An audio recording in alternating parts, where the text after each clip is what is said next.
Outside, night fell over the city, quiet and indifferent. But inside Ava, something had hardened into clarity. She had spent her life surviving systems designed to overlook her. Now, she intended to make one of them answer. The first formal meeting took place 2 days later. Ava sat at the long conference table on the 32nd floor of Hale Industries, her hands folded neatly in front of her, her posture straight despite the tension pulling at her shoulders. The room was all glass and steel, designed to impress and intimidate in equal measure. She had cleaned rooms larger than this, rooms that belonged to people who never once wondered how they had earned so much space. Richard sat at the head of the table.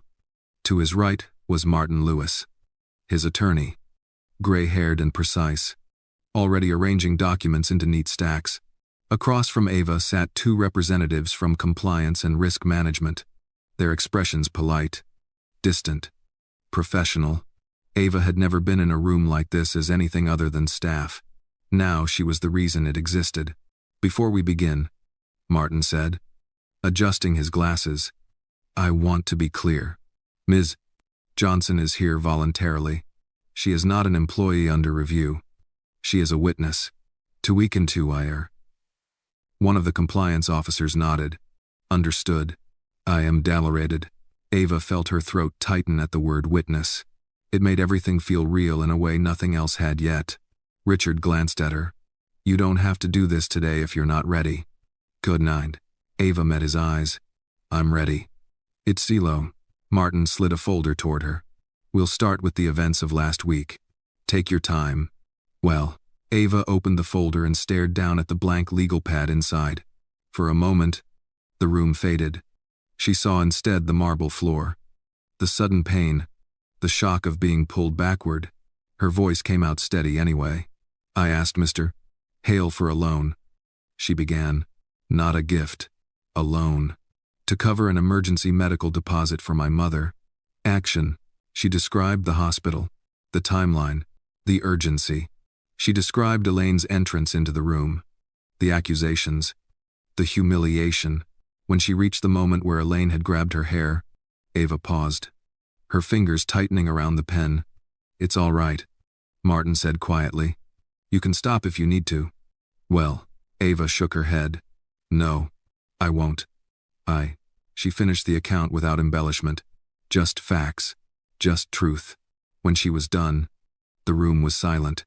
One of the compliance officers cleared his throat. "Ms. Faln Johnson, were there any witnesses to the physical altercation?" "No," Ava replied. "But I was treated for my injury at St. Mary's Hospital." "A dozen trans," Martin nodded. "We've already requested the medical report." The officer made a note. "Thank you. It's Dabesust." Richard had not spoken once. When the meeting ended, Ava felt hollowed out, as if she had poured something essential onto the table and left it there. She stood slowly, her knees unsteady. "You did well," Martin said. Ava gave a small nod. "It didn't feel like doing well." It rarely does," he replied. Outside the conference room, Richard walked beside her in silence until they reached the elevator. "You didn't have to stay for all of that," Ava said quietly. "It was my statement." "Well, I know," he replied. "I stayed anyway." "It is not." The elevator doors closed, and the city slid into view behind the glass. Elaine was waiting in the lobby. She stood near the reception desk, perfectly composed, her posture elegant, her expression calm in a way that felt rehearsed. Ava felt the tension coil instantly in her chest. Richard stopped short. "Elaine, we have to dode." Her eyes flicked to Ava, then back to him. "So this is happening," she said coolly. "Yes," Richard replied. "It is." "Resent," Elaine smiled faintly. "You're humiliating yourself," Red matted. "No," he said. "I'm correcting myself." With Bedignauthers, she turned to Ava then, her gaze sharp. "Enjoy this moment," she said. "It won't last." We dudded. Ava felt her pulse quicken, but she did not look away. "I'm not enjoying it," she said. "I'm enduring it." Elaine laughed softly. "You think that makes you brave? I think it makes me honest." Elaine's smile faltered. Just for a fraction of a second. Richard stepped between them. That's enough. Undone press. Elaine's eyes hardened. You're choosing her. I'm choosing the truth, he replied. She looked at him for a long moment, then shook her head. Then don't be surprised when the cost comes due. 18 minutes in frested. She turned and walked away, heels clicking sharply against the marble. Ava exhaled slowly. Only then, realizing she had been holding her breath. I'm sorry, she said. She shouldn't have confronted you like that. Mark, Richard shook his head. This isn't on you. They exited the building together. Outside, the city was loud, indifferent, alive. Richard's phone rang. He glanced at the screen and frowned. It's my board chair. Enter. Ava stiffened. You don't have to answer. I'm 7 Parrot. I do, he said. He stepped a few feet away. Speaking in low tones, Ava watched his expression tighten, then smooth itself back into calm. When he returned, his jaw was set. They're concerned, he said. About exposure, about precedent. And you? Ava asked. I'm concerned about doing what's right, he replied. Those concerns don't always align. I wonder.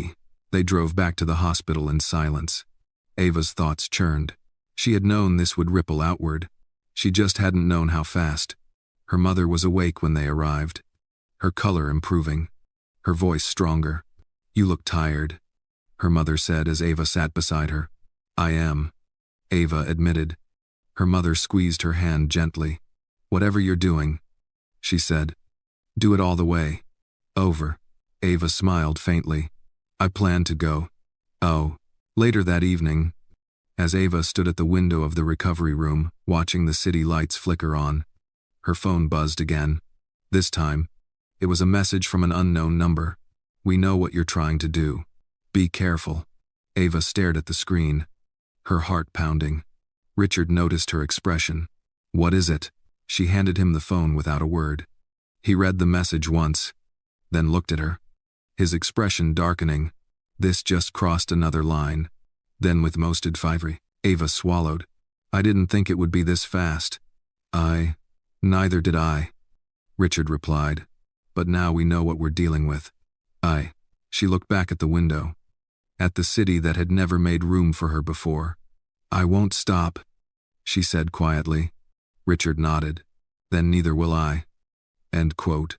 Somewhere far below, traffic moved steadily, unaware that a quiet confrontation had begun, one that would not be settled in boardrooms alone, but in truth, persistence, and the cost of refusing to look away. The first real consequence arrived the following morning. Ava was sitting beside her mother's bed, carefully helping her sip broth. When Richard's phone rang, he glanced at the screen, his expression tightening in a way Ava had learned to recognize. I need to take this, he said quietly. Ava nodded. I'll be here. He stepped into the hallway, his voice low but firm as the door closed behind him. Ava focused on her mother, who grimaced slightly as she swallowed. Tastes like cardboard, her mother muttered. Ava smiled faintly. You always said hospital food builds character. We have dire, her mother huffed. Then I must be very strong by now. A Bertoon. Ava laughed softly, then noticed her mother watching her more closely than before. What's wrong? Her mother asked. Ava shook her head. Nothing. That's a lie, her mother said gently. You never were good at hiding things from me. Oh, Ava hesitated, then sighed. Things are complicated. Everyone. Her mother's gaze drifted toward the door. That man, she said slowly. He's kind to you. He's trying to do the right thing, Ava replied. Her mother nodded. Those are not always the same. Before Ava could answer, the door opened again. Richard stepped back inside, his face composed but strained. That was the board, he said quietly. Ava felt her chest tighten. And they want this contained, he replied. No further documentation. No escalation. Quiet resolutions.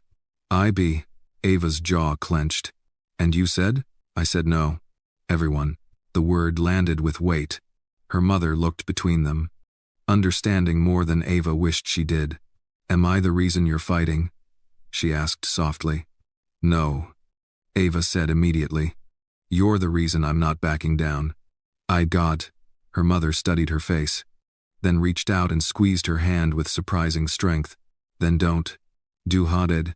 Richard watched the exchange, something unreadable passing through his eyes. They're scheduling an emergency session this afternoon, he continued. They'll try to overrule me.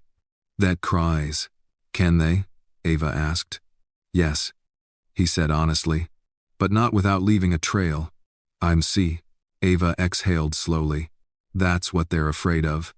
For example. Yes. It is. Her phone buzzed again. Ava glanced at the screen and felt a chill run through her. It was another unknown number. Stop before you regret it. She didn't show it to her mother this time. She handed it to Richard instead. His jaw tightened as he read it. This is intimidation. L. Doctus. Ava nodded. I know. I did. We'll log it, he said. Every message. IF day. Her mother watched them, her expression grave. People don't threaten you unless they think they're losing, she said. Richard looked at her with new respect. That's usually true. Oh. Later that afternoon, Ava left the hospital for the first time in days. Richard insisted she go home. Shower. Eat something real. I'll be back before evening. Ava promised her mother. You better, her mother said. I'm not done nagging you yet. Ari. Outside. The city felt louder than Ava remembered. Too bright. Too fast. She walked slowly, her shoulders still aching, her thoughts heavy. When she reached her apartment, she found a man waiting near the entrance. He looked ordinary, mid-40s. Neutral expression. Too neutral. Ms. Johnson? He asked. Ava stopped short. Who's asking? I represent interests concerned about your recent activities, he said smoothly. Her pulse spiked. I have nothing to say to you. I bezas. He smiled thinly. You might want to listen anyway. This path you're on it can get uncomfortable. Oh, Ava felt fear surge, then settle into something colder. You should leave. Urkan, think carefully, he continued. People in your position don't usually win these fights. At it. Ava met his gaze steadily. People in my position don't usually get to tell the truth either. That doesn't mean they shouldn't. And, his smile faded. You're making a mistake. Then it's mine to make. She walked past him, heart pounding, and did not look back. Inside her apartment, Ava locked the door and leaned against it, breathing hard. Her hands shook, but she forced herself to stand upright. She called Richard immediately. They approached me, she said as soon as he answered. At my building, Ardudu. There was a brief, dangerous silence on the other end of the line. Are you safe? Yes. But they're not being subtle anymore. Est. No. He agreed. They're escalating. Was not together. So are we. Ava said quietly. She showered, letting hot water pound against her tense muscles, washing away hospital smells and fear alike. As she dressed, she noticed the bruise on her shoulder had darkened, spreading like ink beneath her skin. Proof. When she returned to the hospital that evening, Richard was already there, speaking with Martin in the hallway. They stopped when they saw her. They approached her. Richard said to Martin, in person. Ours. Martin's expression hardened. That changes things. Whenever one. How? Ava asked. It strengthens your position, Martin replied, and weakens theirs. Ava nodded slowly. Inside the room, her mother looked up as she entered. You're late. Thanks for watching and iTunes. Traffic, Ava said, smiling. Her mother studied her face. You're scared. Is not example A. Yes, Ava admitted. But I'm not stopping. We cavid. Her mother nodded approvingly. Good. Fear keeps you careful. Courage keeps you moving. Decidem. Richard stood near the window, looking out at the darkening sky. The board meets tomorrow, he said. They'll try to force a resolution. Okay, and you? Ava asked. I'll force a choice, he replied. She joined him at the window. This could cost you everything. Is the con? He met her gaze. Some things are more expensive than money. Is no eyes to us. They stood there in silence, the city glowing below them.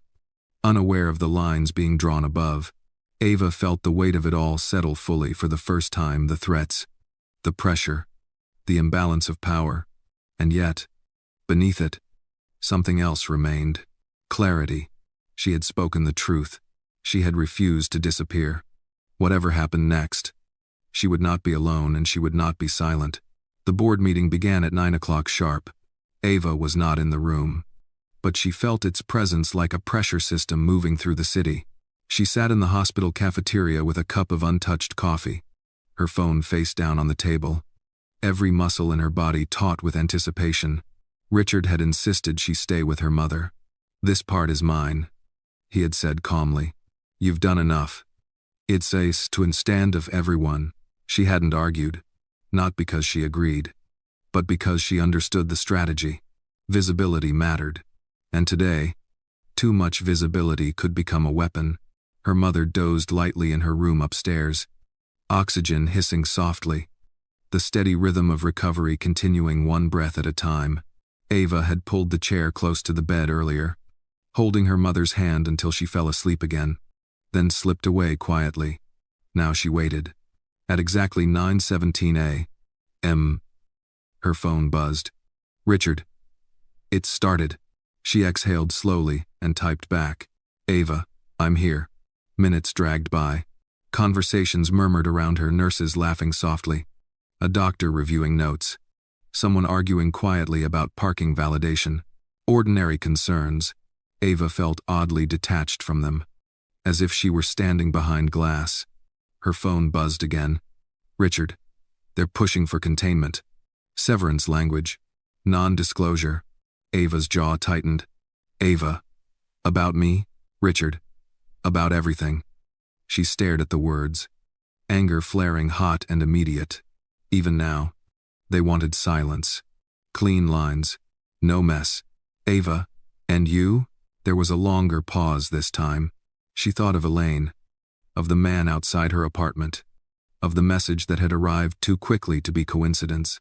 She thought of her mother, lying upstairs because someone had decided it was cheaper to ignore warnings than to fix a system. Finally, the phone vibrated again. Richard. I put the documentation on record. Ava closed her eyes. Ava. All of it? Richard. All of it. She imagined the room, men and women in tailored suits, accustomed to controlling outcomes, suddenly confronted with facts they could not unsee. Elaine's fury, the board chair's careful language, lawyers calculating risk. Ava's phone buzzed again. Almost immediately. Richard, they're not happy. Ava let out a quiet, humorless laugh. Ava, I didn't expect them to be way. She stood and walked toward the window.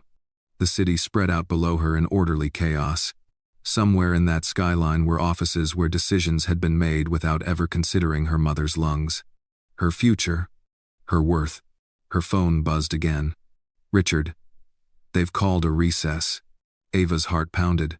Recess meant negotiation, pressure, deals behind closed doors. Ava. Are they trying to remove you? Richard. They're trying. She pressed her palm flat against the glass, grounding herself. Ava. And Elaine? Another pause. Richard. She's here. Ava swallowed. That didn't surprise her. Elaine never stayed away from battles she believed she could win. Ava. Be careful. Richard. 10 minutes passed. Then 20. Ava forced herself to return upstairs. Sitting alone with her thoughts was making everything louder.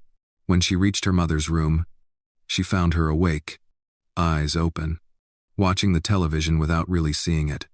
You look like you're waiting for bad news, her mother said quietly. Ava managed a small smile. I'm waiting for honest news. It's seen. Her mother studied her for a moment. That's usually harder to hear. I grand. Ava sat and took her hand. How are you feeling? Tired, her mother replied. But alive, which I hear is an improvement. Oh, Ava laughed softly. A significant one. I have der Weld. They sat together in silence for a few minutes. Then Ava's phone buzzed again. Richard. It's done. Ava's breath caught. Ava. What does that mean? Richard. I'm stepping down as CEO effective immediately. The words blurred for a moment. Ava. They forced you out. Richard. They gave me a choice. Silence or accountability. I chose accountability. Ava closed her eyes. A rush of conflicting emotions flooding her chest. Guilt rose first. Sharp and immediate. Ava, I never wanted this. Richard, I know. Ava, this is because of me.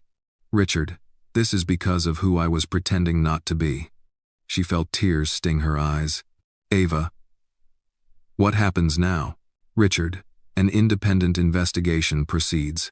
Public. Documented. I remain as a cooperating party. Elaine is not pleased. Ava let out a shaky breath. She's going to blame me. Was not ado. Richard.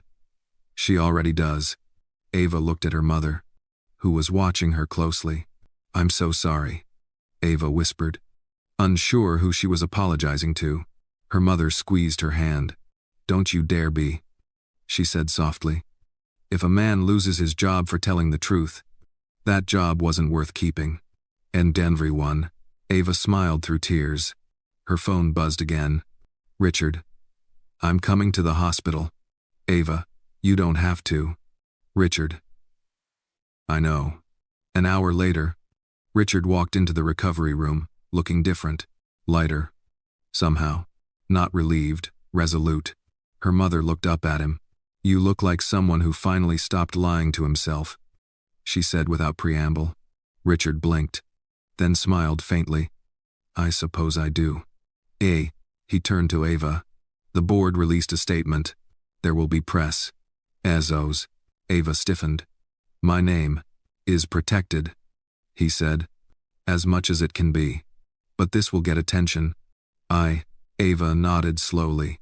I expected that. Is not divins of Khan. Richard hesitated. There's something else. I was not. Her stomach tightened. What? Elaine is filing for separation, he said quietly. And she's contesting everything. Dyer. Ava felt a familiar knot of guilt tighten in her chest. I'm sorry. He shook his head. Don't be. Some endings are overdue. Dinah. They stood in silence for a moment. The weight of the consequences settling fully into the room. I don't know what happens to me now, Richard said finally. Professionally. Tenor plan. Ava met his gaze. I don't know what happens to me either. He nodded. But we'll find out. ID4. Her mother cleared her throat. If you're both done dismantling your lives, she said dryly. Could someone help me adjust this pillow? Ava laughed, moving instantly to her side. Richard stepped back, giving them space, watching with quiet respect. Later, as evening fell, Ava walked Richard to the elevator. You didn't have to do this, she said again. Lose everything. To Elvine. I didn't lose everything, he replied. I lost a position. There's a difference. With that adjuster, she studied his face. And if this ruins you? He looked at her steadily. Then it will have been honest. It's Adri. The elevator doors opened. Ava hesitated, then spoke. Whatever happens next, thank you. For not walking away. Too. Richard nodded. Thank you for not staying silent. The doors closed. Ava stood alone in the hallway for a moment, listening to the quiet hum of the hospital around her. Upstairs, her mother slept. Outside, the city buzzed with rumors and headlines yet to come, and somewhere between fear and consequence, Ava felt something settle firmly into place. This was no longer just about survival. This was about truth. The press arrived faster than Ava expected. By the next morning, St. Mary's Hospital was no longer just a place of recovery. It was a point on a map. Vans lined the street outside. Logos splashed across their sides in bright colors that felt jarring against the quiet seriousness of the building. Reporters clustered near the entrance. Voices raised. Cameras ready. All of them hungry for something to hold. Ava watched from the window of her mother's room, her stomach tightening. "They're not here for me," she said quietly. Her mother, propped up slightly against her pillows, followed her gaze. "They never are," she replied. "They're here for the story they can tell." Adi said. Ava turned back to her. "I won't let them near you." Her mother smiled faintly. "I've survived worse than a few questions. 2. That's not the point." And her mother studied her for a moment, then nodded. "All right. You protect me. I'll let you." Mile. A knock sounded at the door. Richard stepped inside, his expression composed but alert. He had exchanged his suit for a simple jacket and open collar, as if deliberately shedding the armor he used to wear. "They're asking for statements," he said. "My legal team is handling most of it. No one comes up here without clearance." Rested. Ava nodded. "Thank you. Thanks for watching." He glanced at her mother. "How are you feeling today?" "Annoyed," she said frankly, "which I take as a good sign." "It," he smiled. "It usually is." As the morning wore on, updates trickled in. Headlines began appearing online. Messages forwarded by friends and strangers alike. Ava avoided reading most of them, but some phrases slipped through anyway. Whistleblower, negligence, toxic exposure, CEO steps down amid internal investigation. None of them mentioned her name. Not yet. Richard returned after a brief meeting with his attorney, his jaw tight. Elaine gave an interview, and Ava felt a familiar knot form in her chest. Of course she did. Over. "She denies everything," he said. "Claims she acted out of concern. Says you manipulated the situation." Ava looked away, anger flaring. That was always going to happen. With claims. "Yes," he agreed. "But there's something else." He hesitated. "What?" Ava asked. "She implied that you were involved with me," he said carefully. "That your motives weren't purely financial." Ava felt heat rush to her face. "That's disgusting." He said. "I know." "Yes," her mother snorted softly from the bed. "That woman has never forgiven the world for existing," she said. Ava managed a small smile, then sobered. "What does this mean?" "It means the narrative is shifting," Richard replied. "They'll try to discredit you if they can't silence you." "Love downs to merit." Ava crossed her arms, wincing slightly as her shoulder protested. "Then we don't let them." "Oh," Richard nodded. "Exactly." Well, later that afternoon, Martin arrived with a stack of documents and a calm expression that suggested preparation rather than alarm. "The investigation is officially underway," he said. "Federal and state subpoenas are being issued." And Ava's stomach flipped. "That's big." "Got it. It is," Martin agreed. "And it's not reversible." "Oh." Her mother looked at Ava. "You did this." "Everyone." Ava swallowed. "I didn't mean to start a war." And dilate. Her mother squeezed her hand. "No, you told the truth. Wars come when people don't like hearing it." The zapter. That evening, as the light outside softened and the reporters thinned out, Ava finally stepped outside the room for a moment of air. The hallway felt quieter now, almost reverent. She leaned against the wall, eyes closed, letting exhaustion wash over her. "Ms. Johnson." She opened her eyes to find a woman standing a few feet away, her posture professional but gentle. "Yes, I'm Claire Evans," the woman said. "Patient advocacy. I wanted to speak with you. If you have a moment." It sighed. Ava hesitated, then nodded. They walked to a small seating area near the elevators. Claire folded her hands neatly in her lap. "I've been reviewing your mother's case," she said, "and several others with similar backgrounds." End quote. Ava's heart pounded. "Others?" "Yes," Claire said. "Laundry workers, industrial cleaners, long-term exposure. Many of them didn't have the resources to ask questions." Ava swallowed. "What happens to them?"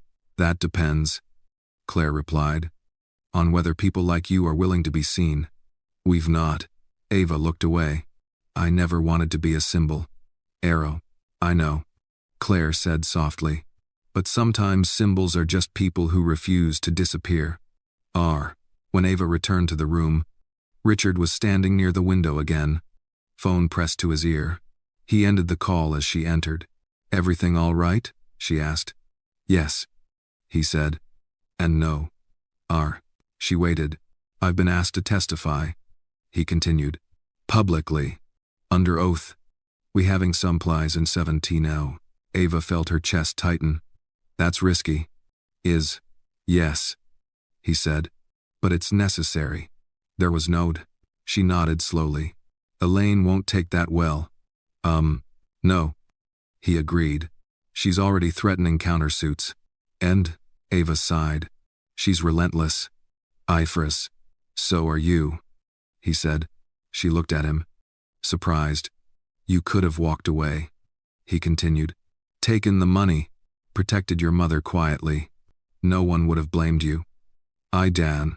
Ava shook her head. "I would have. We can't stay." Her mother smiled faintly. "She's stubborn," she said. "Gets it from me." "Way." Richard returned the smile, then sobered. "There's something else you should know. With you cast." Ava braced herself. "What now?" The board released another statement. He said, "They're cooperating fully. They've also placed several executives on leave." Ava exhaled slowly. "So it's real?" Yes, he replied. "It's real." Quote, as night fell, Ava sat beside her mother again, holding her hand, listening to the steady rhythm of machines that no longer felt like threats. "I don't know what happens after this," Ava said quietly. Her mother squeezed her fingers. "Neither do I. But I know who you are." "He was." Ava smiled faintly. "Who's that?" "Someone who didn't look away." "I was no." Ava felt tears sting her eyes. Outside, the city continued its restless movement. Inside, lines had been crossed that could not be uncrossed. Ava knew the next days would be harder, louder, more dangerous. But she also knew something else now. The truth had momentum, and it was no longer hers alone. The courtroom smelled faintly of old wood and recycled air. Ava noticed it the moment she stepped inside. The way the scent clung to everything, as if truth itself had weight here and needed something solid to rest on. She adjusted the strap of her bag on her shoulder, careful not to brush against the bruise that still bloomed dark beneath her sleeve.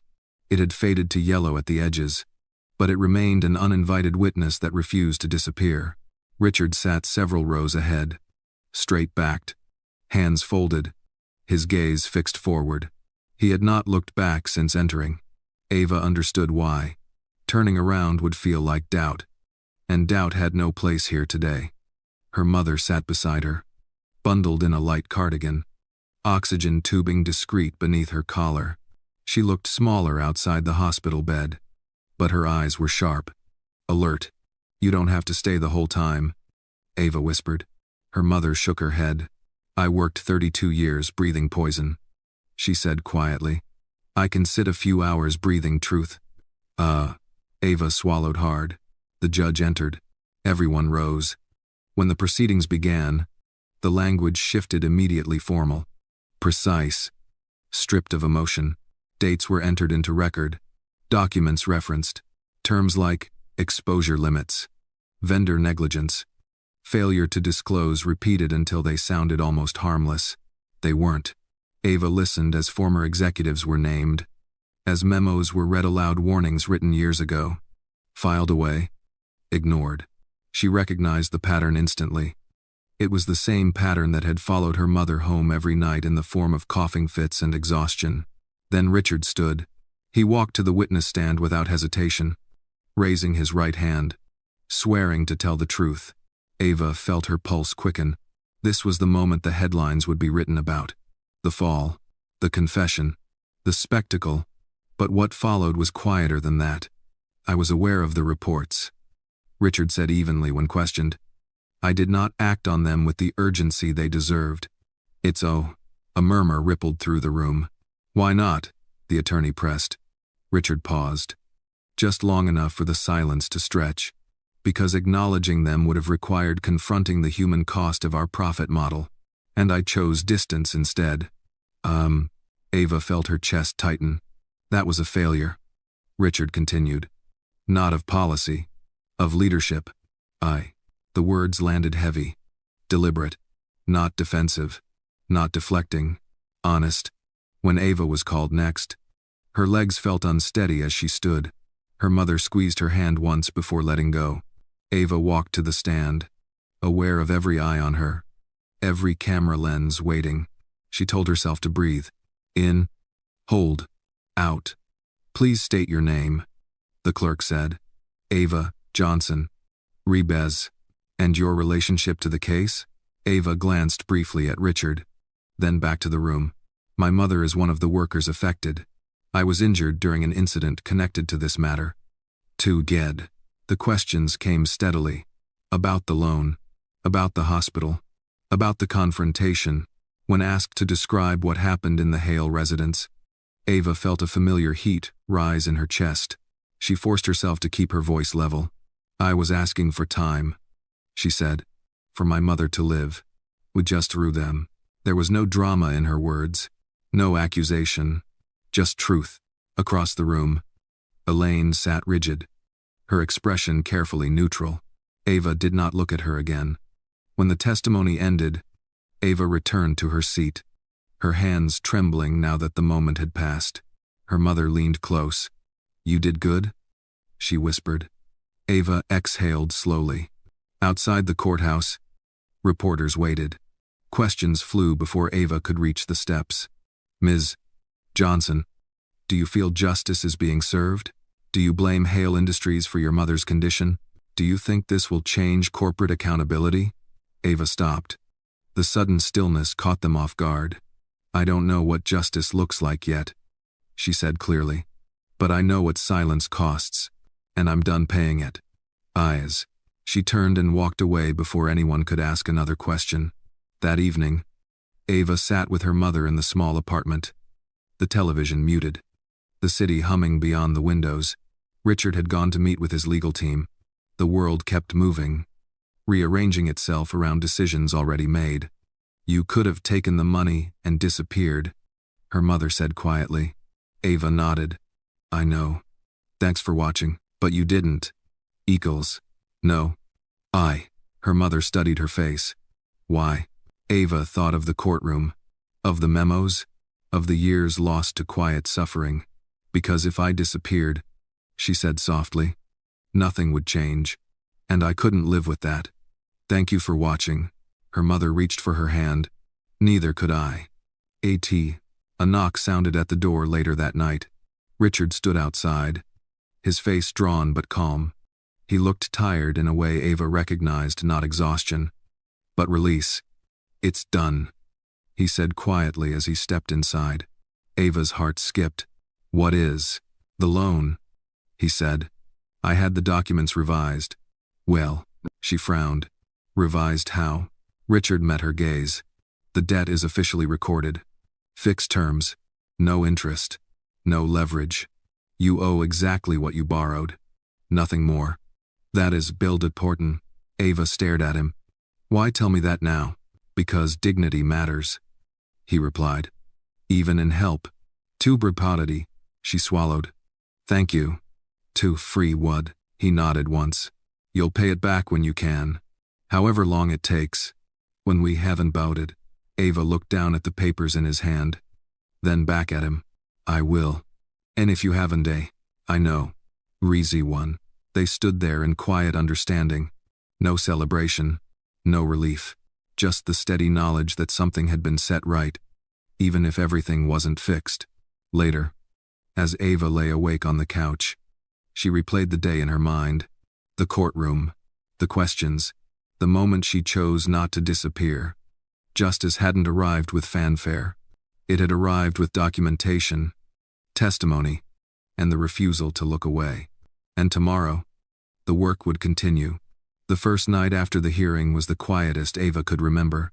Not peaceful quiet in the way a city feels just before a storm breaks. She lay awake on the couch in her apartment, staring at the ceiling fan as it turned in slow, uneven circles. Every sound felt amplified, the hum of traffic outside, the click of the radiator, the distant siren that faded before it reached her block. Her mother slept in the bedroom, breathing softly, a sound Ava had learned not to take for granted. Ava closed her eyes and let the events of the day replay themselves without resistance. The courtroom, the questions, the way her voice had stayed steady even when her hands shook. She had expected to feel victorious. Instead, she felt exposed. Truth did that. It stripped you bare and then asked you to stand anyway. Her phone buzzed softly on the coffee table.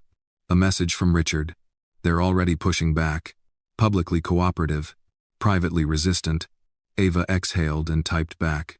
I expected that. A pause. Richard. So did I. Are you all right? Ava glanced toward the bedroom door. Ava. My mother's asleep.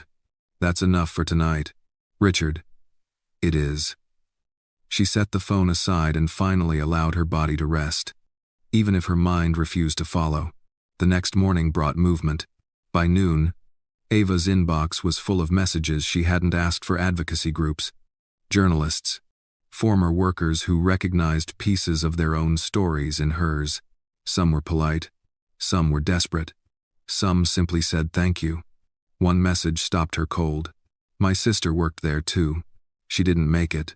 Thank you for saying what we couldn't. Ava stared at the words for a long time.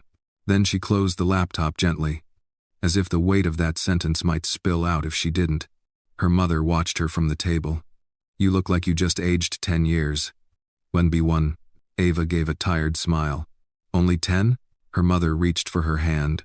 You opened a door. Now people are walking through it. I can't. That's what scares me. Okay. Her mother nodded. Good. Means you understand what it's worth. If these night, that afternoon, Richard arrived with Martin. They sat at the small kitchen table, its surface crowded with legal folders and mugs of coffee that went cold untouched. The investigation has expanded, Martin said. More facilities, more records, more witnesses. Workda, Ava nodded. I'm not surprised. Isnar, there's also something else. He added. Retaliation is being discussed. I work, Ava stiffened. Against me? Indirectly, Martin said carefully. Smear campaigns. Character framing. It's subtle so far. We can. Richard leaned forward. Elaine is behind most of it. Reason to. Ava felt a familiar anger rise, then settle into something steadier. She's trying to turn this into a morality play. And bread. Yes, Richard said, with you as the distraction. Ice. Ava looked down at her hands. I didn't ask for this role. No, Martin agreed. But you're in it now. 8. Silence settled over the table. What do you need from me? Ava asked finally. Richard met her gaze. Consistency. And boundaries. Heaven. Ava frowned. Meaning. Don't over-explain, he said. Don't perform. You don't owe anyone access to your pain. He's 9. She considered that. People won't like it. Is departed. They don't have to be. Richard replied. They have to hear the truth. Later that evening, Ava walked alone for the first time in days. Just a few blocks. Just enough to feel the city around her again. The neighborhood looked the same storefronts. Streetlights. The corner where the bus always ran late. Yet something had shifted.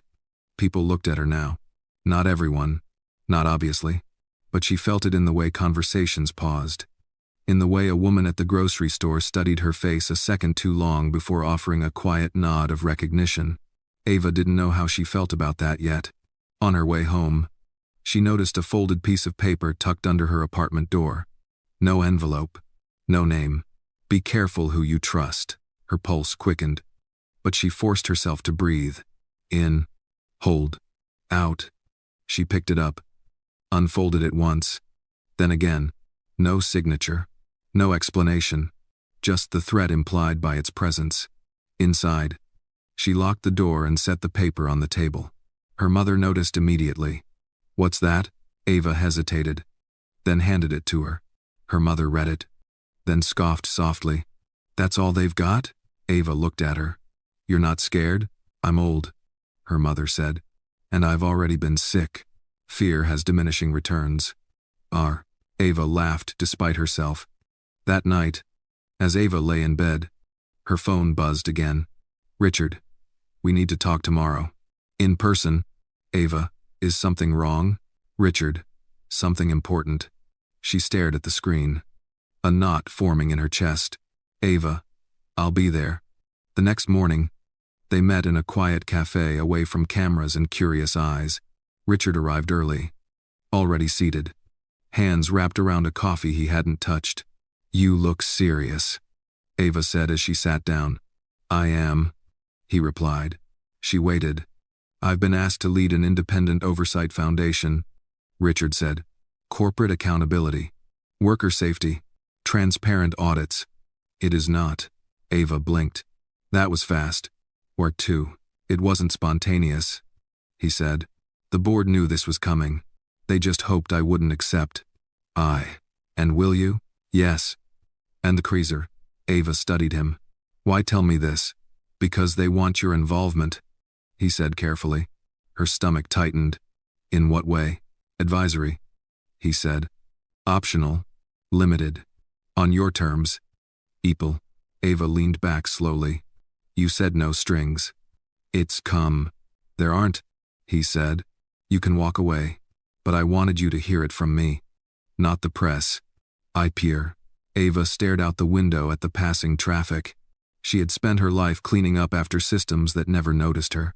Now one of them was asking her to help redesign it. I don't know if I'm ready, she said honestly. That's all right, Richard replied. Readiness isn't a requirement. Integrity is. She looked back at him. And what if I say no? Then I'll respect it, he said. Completely. Ava nodded slowly. Let me think. Teenzo. Of course. And, when she returned home, her mother was sitting by the window, sunlight warming her face. They want something, her mother said without turning. Ava smiled faintly. How did you know? You came back with that look, her mother replied. The one that says the world is knocking again. And Ava sat beside her. They want me to help change things. Oh, her mother nodded. And do you want to? Ava thought of the note under the door. The messages, the faces of people she'd never met who were finally being heard. I want to make sure this means something, Ava said softly. Her mother reached for her hand. Then make it mean something. T5 sighed. That night, Ava stood at the window, watching the city lights flicker on one by one. The storm she'd sensed before hadn't broken yet, but she knew now. She wasn't waiting for it anymore. Ava did not give Richard an answer right away. She spent the next 2 days doing ordinary things with deliberate care, as if grounding herself in routine might help her think clearly. She walked her mother to the corner and back. Slow steps, measured breaths. She cooked soup from scratch instead of opening a can. She washed laundry in the small basement room, the hum of the machines oddly comforting despite everything they represented. Each small act felt like a reminder. This was the life she was protecting. Not headlines, not institutions. This. On the third morning, her mother watched her pace the living room, phone in hand. You're circling, her mother said, like you used to before school exams. Thanks for watching. Ava stopped and smiled faintly. I hated tests. You hated being judged, her mother corrected gently. Ava sat down across from her. They want me to advise this foundation, to put my name next to theirs. Her mother raised an eyebrow. And I don't trust systems, Ava said honestly. Even the ones that claim they're fixing themselves. And her mother nodded. Neither do I.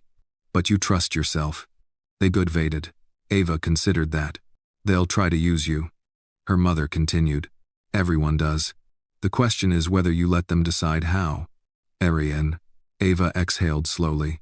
I don't want to become a symbol they can polish and discard. End quote. Then don't, her mother said. Be inconvenient. Razend. Ava laughed quietly. You make it sound simple. Oh, it isn't, her mother replied. But it's clear. Is Dooth. That afternoon, Ava met Richard again. This time, it was not in a cafe or an office. but on a park bench overlooking a narrow stretch of river. Late autumn leaves clung stubbornly to the trees, their colors muted, beautiful in their refusal to hurry. Richard looked different again, less burdened, still serious, but not braced. "I've been thinking about what you said," Ava began. "About integrity." "Well," he nodded. "And? I'll consider it," she said carefully. "But only if it's structured a certain way." With these nows and turn zero, Richard leaned forward slightly. "Tell me." "Reprise. No public-facing role," Ava said. "No speeches. No panels. No photos. 35. That can be arranged. Is experience. No exclusivity." She continued. "If I speak for myself. Not for you. Not for the foundation." Was not her with a word. Richard nodded. "Reasonable. I'm C. And I want worker representation built into the oversight process," Ava said. "Real people, not consultants." He smiled faintly. "That's the part they'll resist most." Then that's the part that matters," Ava replied. Richard studied her for a moment, then nodded slowly. "Agreed." "Okay." She hesitated. "And if at any point I feel like this is becoming performative, I walk. No penalties," he said immediately. "Put it in writing." It will be," he replied. They sat quietly for a moment, watching the river move steadily past. "Elaine won't stop," Ava said eventually. "No," Richard agreed. "She's already framing this as betrayal." DA dated. Ava looked at him. "Do you regret it?" He considered the question carefully. "I regret how long it took," he said. "Not where it led." 09. Ava nodded.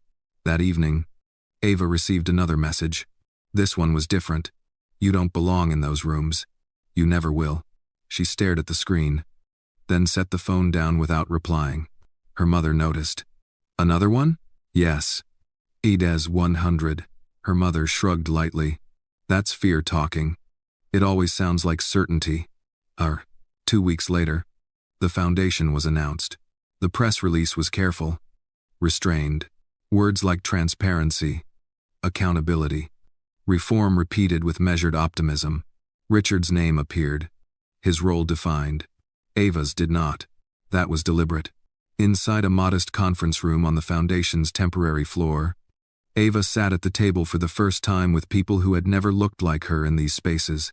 Lawyers, auditors, safety experts, and one former line worker from a textile plant who spoke softly but didn't miss details. Ava listened more than she spoke. When she did speak, it was precise. "This doesn't work if the process is inaccessible," she said at one point. "Forms no one understands aren't accountability. They're obstacles. Designs warios." The room went quiet. One man shifted uncomfortably. "We'll have to manage expectations." Then. Ava met his gaze. "No," she said calmly. "You'll have to change them." One hasn't down. After the meeting, Richard walked beside her toward the elevators. "They weren't expecting you to sound like that," he said. "Like what?" "Like you weren't asking permission." "Goa." Ava smiled faintly. "I'm done asking for permission to exist. To mine it is lauding." That night, she returned home exhausted but clear-minded. Her mother was watching an old movie. Volume low. "How did it go?" her mother asked. "I didn't apologize once," Ava said. Her mother smiled. "I'm proud of you." 18. Ava sat beside her, the weight of the day settling into her bones.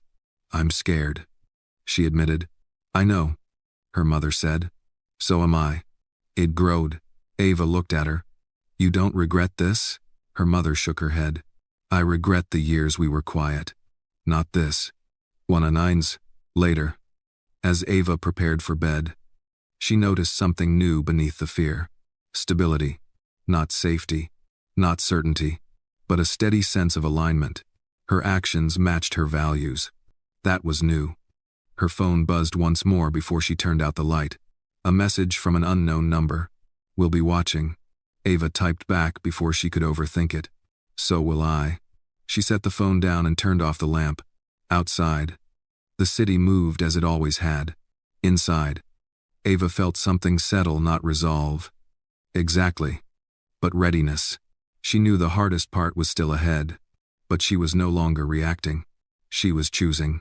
The backlash came quietly. Not with headlines or lawsuits, but with absence. Emails that once received prompt replies now went unanswered. Invitations arrived without her name attached. Meetings were rescheduled, then postponed, then quietly dissolved. Ava noticed it first in the small ways, in the pause before someone returned her call, in the polite deflection of responsibility. Silence, she realized, was still the preferred weapon. She sat in the Foundation's conference room alone one evening, reviewing safety reports that had been buried for years. Fluorescent lights hummed overhead, casting everything in a pale sameness. The documents told stories without voices, incident logs, exposure charts, internal warnings marked, reviewed, and then ignored. Ava closed one folder and rubbed her eyes. This was the work. Not dramatic, not public, necessary. Her phone buzzed. Richard. They're trying to slow walk the recommendations. Ava, I noticed. Richard. Some donors are threatening to pull funding. Ava leaned back in her chair, staring at the ceiling. Ava. Because accountability costs money. Richard. And influence. She typed slowly. Ava. Then let them go. A pause. Richard. That will hurt us. Ava. It already hurts the people who never had a choice. Another pause. Richard. You're right. When Ava got home that night, her mother was sitting at the table, sorting mail with careful attention. You got something interesting today, her mother said, holding up a letter. Ava frowned and took it. Inside was a notice from her former employer. Termination. Retroactive. Policy violations cited vaguely. A clean erasure. They waited. Ava said quietly. Her mother sighed. They always do. Tara. Ava folded the letter carefully. They want to scare me. I too. Are you scared? Her mother asked. Ava thought about the messages, the notes, the quiet pressure, the slow closing of doors. Yes, she said, but not enough. Her mother nodded approvingly.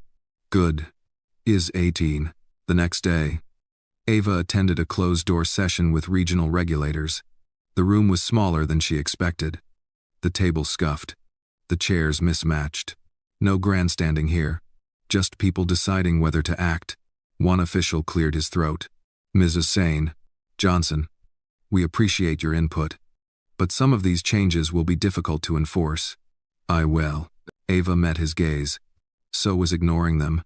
Was that too milder? Another official shifted uncomfortably. Industry cooperation is essential. That dated. Ava leaned forward slightly. So is human survival. I can. Silence fell. After the meeting, one of the junior analysts caught up with her in the hallway. Thank you, the woman said quietly. My father worked in a facility like that. He died before anyone listened. Ava swallowed. I'm sorry. Minus Frey. The woman shook her head. No, thank you. Grab. That night, Ava dreamed of laundry machines. Endless rows of them. Spinning without pause. The air thick with dust, no one else seemed to notice. She woke with her heart racing. The memory of her mother's coughing fit sharp in her chest. She sat up, breathing slowly until the panic passed. This is what change felt like, she reminded herself. Not triumph. Responsibility.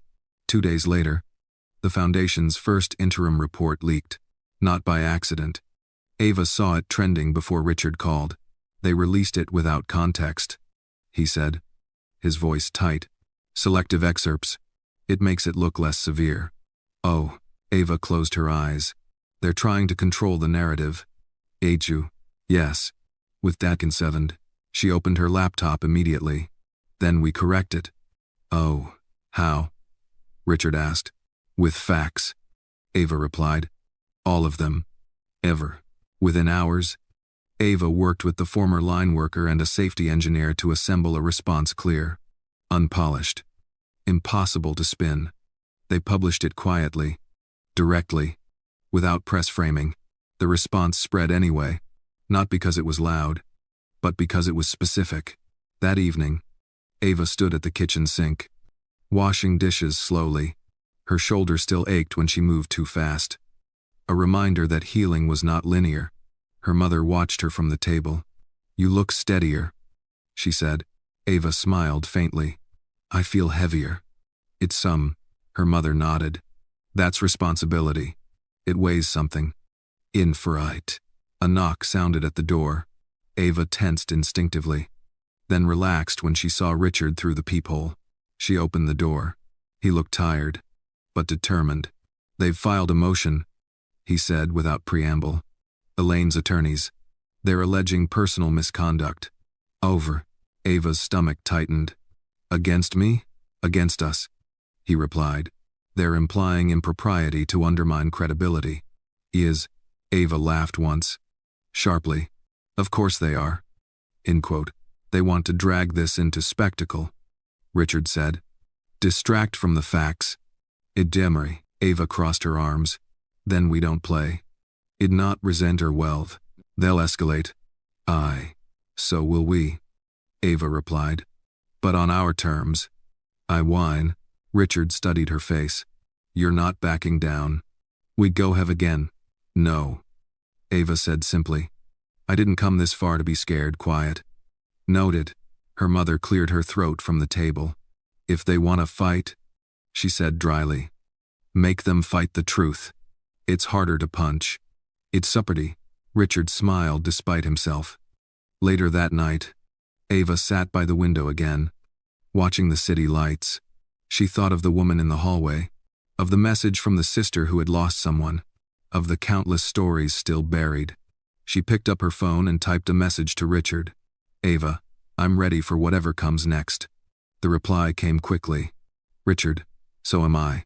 Ava set the phone down and rested her forehead against the cool glass.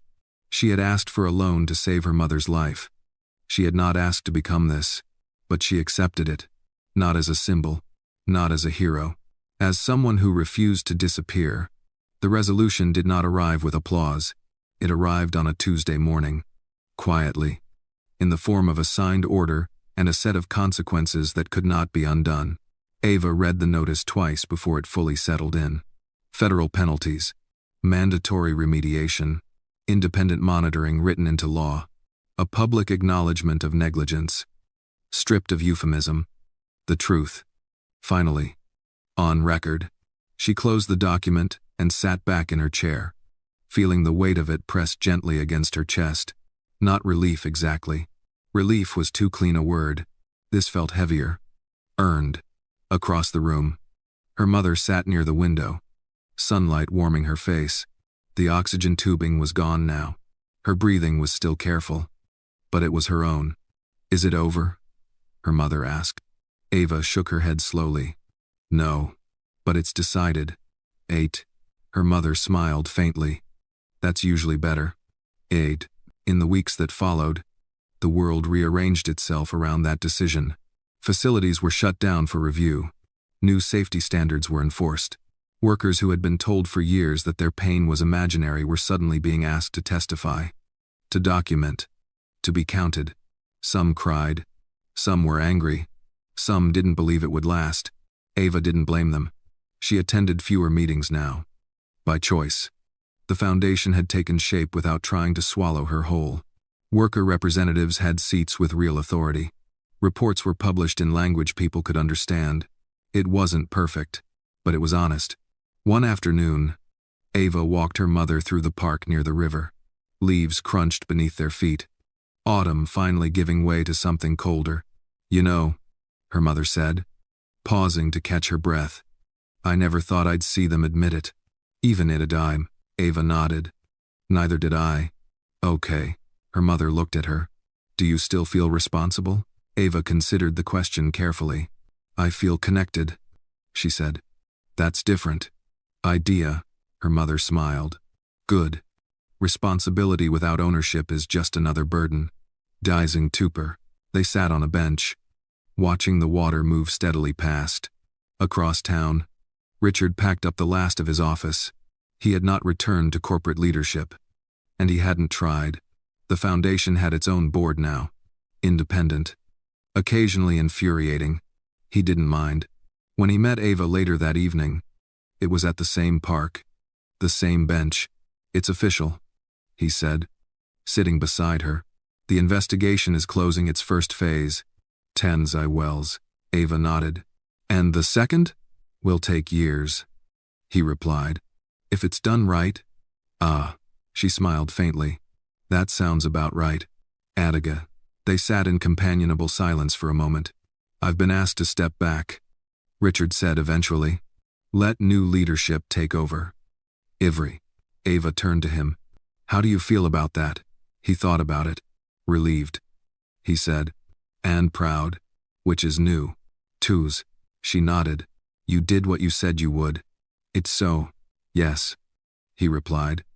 "And it cost me exactly what it needed to consist." His climb. They stood to leave as the light faded. At home, Ava found a letter waiting for her. It was from the sister who had written weeks earlier. Inside was a simple card. Handwritten. They settled. It won't bring her back, but it means she didn't disappear. Ava closed her eyes, holding the card against her chest.